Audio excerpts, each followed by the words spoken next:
கிரியைகளுக்கு தக்க பலனை அளிப்பார். தம்முடைய சத்துருக்களிடத்தில் உக்கிரத்தை சரிக்கட்டி தம்முடைய பகைஞருக்கு தக்க பலனையும் தீவுகளுக்கு தக்க பலனையும் சரி கட்டுவார்.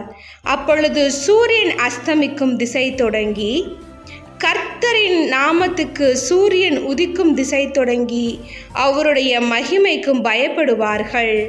வெள்ளம் போல் சத்துரு வரும்போது கர்த்தருடைய ஆவியானவர் அவனுக்கு விரோதமாக கொடியேற்றுவார்.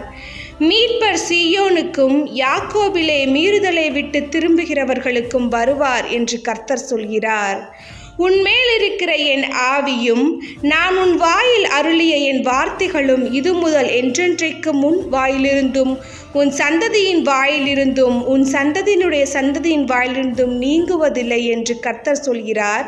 இது எனக்கு அவர்களோடு இருக்கும் என் உடன்படிக்கை என்று கர்த்தர் சொல்கிறார். எசாயா 58